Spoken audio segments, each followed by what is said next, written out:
नमस्कार।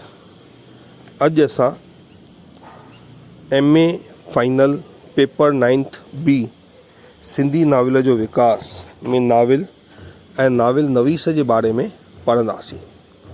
इन खां पहिरीं क्लास में मां तव्हांखे नाविल ऐं नाविल नवीस जे बारे में कुझु ॿुधायो हो। थोरो रिवीज़न करे था वठूं। इन में मां ॿुधायो हो त नाविल जेको आहे उहो उन जा बुनियादी 3 सिद्धांत आहिनि जिन खां को बि नाविल मुक्ति पाए नथो सघे। उहे आहिनि कहाणी, किरदार ऐं रिथा।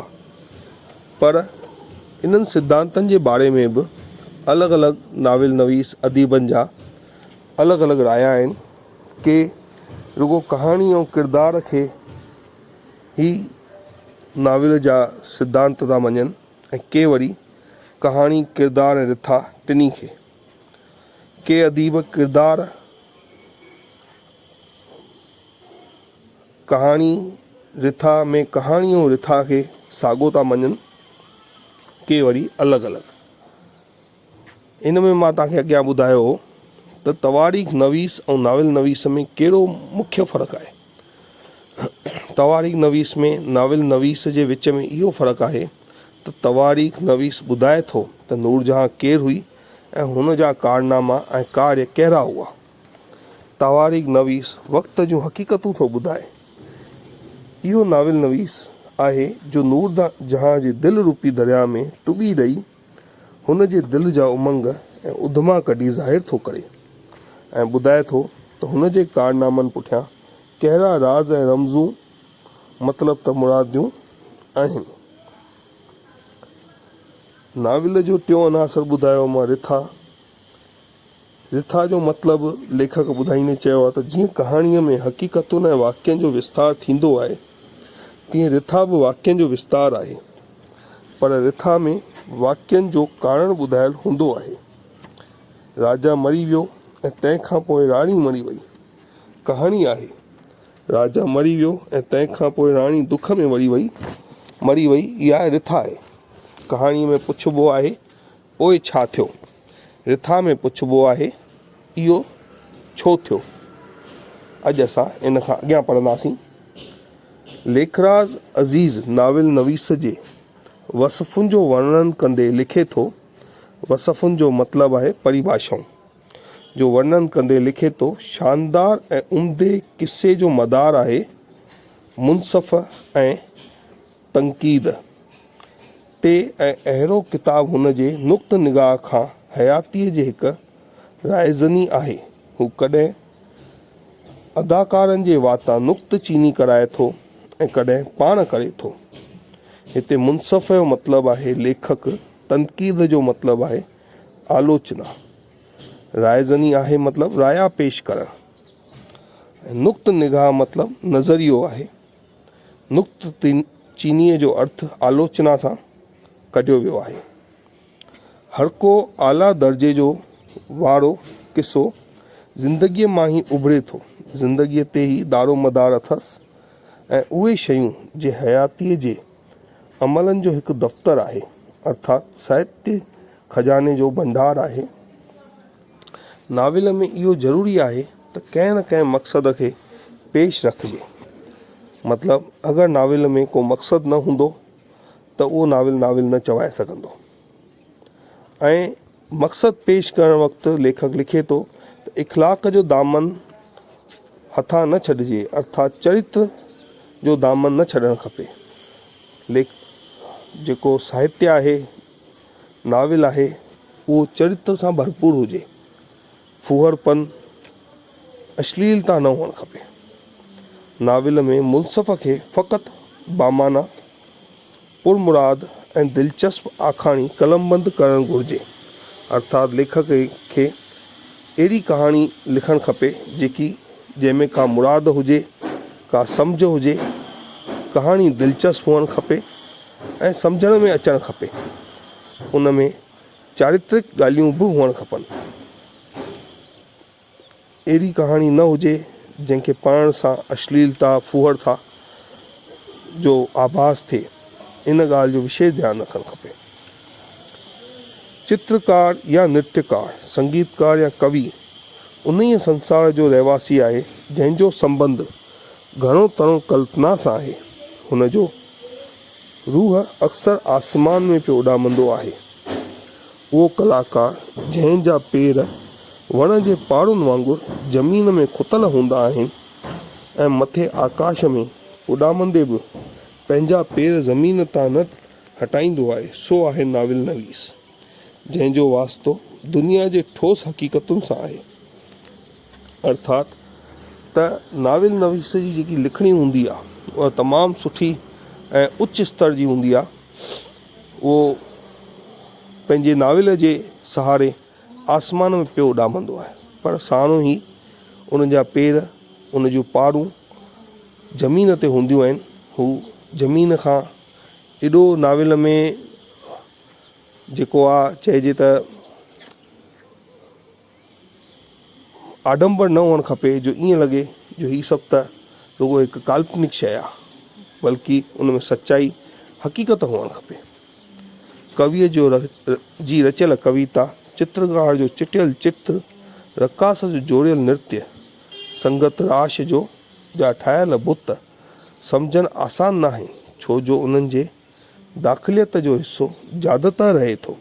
लेकिन नाविल नवीस खे पंहिंजे कलम जी नौक हलाइण वक़्तु हर वक़्तु लोक जे हृदय जी धड़कन जो अहसासु धारणो थो पवे ऐं संदसि मसइलनि जो अभ्यास करणो थो पवे। इन ई हार जीत जे करे नाविल में माण्हू वधीक रुचि था रखनि। जेकॾहिं नाविल पाठकनि खे संदसि मसइलनि ॾांहुं ध्यानु न छिकायो त उहो नाविल लोकप्रिय थी न सघंदो। नाविल नवीस खे इन ई करे ॾुखीअ परिभाषा मां पार पवणो थो पवे।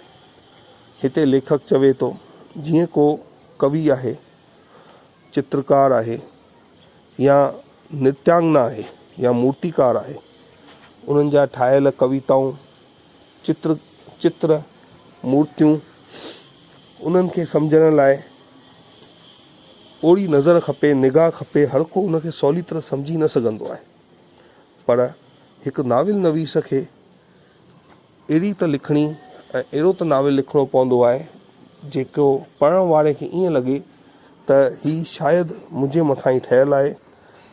उनखे इंसान जे धड़कन ऐं अहसासनि जो चित्र चिटणो पवंदो आहे, ताकी पढ़ण वारे खे वधीक रुचि अचे ऐं हू एंड ताईं उन नाविल खे पढ़े, तॾहिं को नाविल नवीस लोकप्रिय थींदो आहे। नाविल नवीस ज्ञानी त आहे, पर हुनखे अमली मनोविज्ञान जो माहिर बि थियणो आहे। कामयाब नाविल नवीस बणिजण लाइ हुनखे दुनिया जे हर इंसान जी चाल चलत ऐं हाल खां वाक़िफ़ु थियणो आहे। न सिर्फ़ु इंसान जी चाल चलत खां, पर पशुनि, पखियुनि ऐं कुदरत जी चाल चलण खां बि पिणु हुनखे कुदरत जे हर जीव जे दिलि जे अरमाननि, अहसासनि, उमंगनि, उदबनि ऐं हसरतुनि जी ॼाण रखणी आहे। जॾहिं हू नाविल लिखे थो तॾहिं हुनखे पंहिंजी हस्ती मिटाइणी थी पवे।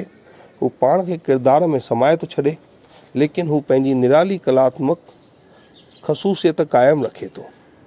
अर्थात त नाविल लिखण वक़्तु उनखे सभिनी इंसाननि, न सिर्फ़ु इंसाननि, बल्कि पशु पक्षियुनि, कुदरत जी चाल चलण, सभिनी जो ध्यानु रखिणो थो पवे ऐं उन्हनि जे अरमाननि, अहसासनि, उमंगनि, जज़्बातनि, हसरतुनि जी ॼाण बि रखणी थी पवे। नाविल लिखण वक़्तु हू पंहिंजी हस्तीअ खे मिठाए ऐं पंहिंजो पाण खे किरदार में पूरी तरह समाए थो छॾे। अगरि हू ईअं न कंदो त हू नाविल सां हक़ अदा न करे सघंदो ऐं नाविल सुठो न बणिजी सघंदो। पर इन्हनि सभिनी बावजूद बि हू पंहिंजी निराली कलात्मकता खे क़ाइमु थो रखे। नाविल नवीस जे राह में रामायण ऐं महाभारत बि ॿ शाहकार नाविल ई आहिनि। जेतोणीकि इहे काव्य महान पुस्तक ईस्वी सन खां 20 साल अॻु जा लिखियल आहिनि, तॾहिं बि हिननि जो भारत जे साहित्य में असरु अञा हलंदो थो अचे। अञा ताईं पाठक नाविलनि में सीता जहिड़ी आदर्श नारी ॾिसणु चाहींदा आहिनि। जंहिं वक़्तु भारत में अंग्रेज़नि जो राज शुरू थियो, तंहिं वक़्तु यूरोप जे नाविल जो फ़न चोट चढ़ियल हो।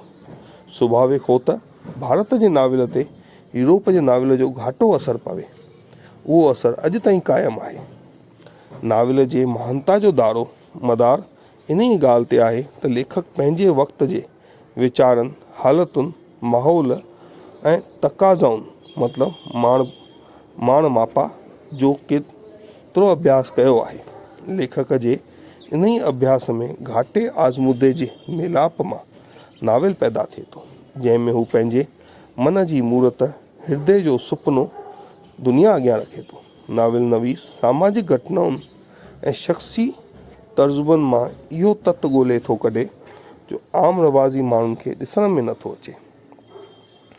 किन आलिमनि जो चवणु आहे त कला ई आहे, याने हू फ़न बयान फ़न, कला आहे ऐं अक़ीदे में एतक़ाद रखनि था, मतिलबु विश्वास पक रखनि था।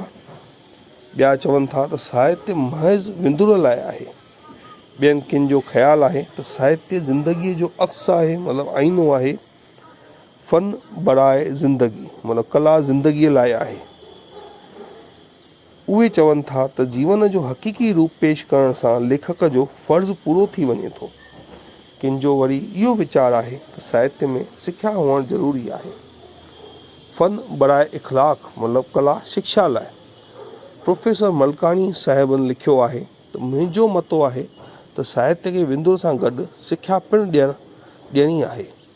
साहित्य जो फ़र्ज़ु आहे कहिड़ो आहे, इन लाइ केतिरा ई मुख़्तलिफ़ राया आहिनि थी सघनि था, पर नाविल जो मक़सदु महज़ हिकु फ़न बराए ज़िंदगी, मतिलबु कला ज़िंदगीअ लाइ। नाविल में माण्हूअ लाइ लिखियो वेंदो आहे, इन लाइ नाविल जी इबारत सवली ऐं सुपक हुअणु घुरिजे। नाविल जूं घटनाऊं बि सलील नमूने सां सम्झाइण हुअणु घुरिजनि। अलबत्त नाविल जी सारी रचना वीचारनि जी तेज़ ऐं ठाठ बाट सां पुण हुअणु घुरिजे, जीअं उहा पाठक जे अंदर में सच ॻोल्हण जी तमन्ना जाॻाए ऐं सच फोलण जी बेताबी पैदा करे। घणेई आलिमनि जा नाविल बाबति अलॻि अलॻि वीचार ॿुधाया विया आहिनि। के आलिम चवनि था फ़न बराए फ़न, यानी कला लाइ आहे। के वरी चवनि था फ़न बराए ज़िंदगी, कला उहा आहे जेकी ज़िंदगीअ लाइ हुजे। किन आलिमनि जो वीचार आहे त फ़न बराए इख़लाक़, यानी कला सिख्या लाइ हुअणु घुरिजे। पर नाविल नवीस जो मञणु आहे त फ़न बराए ज़िंदगी, अर्थात कला जेकी आहे ज़िंदगीअ लाइ हुअणु घुरिजे। धन्यवाद। अॼु एसि ताईं पढ़ंदासीं। तव्हांखे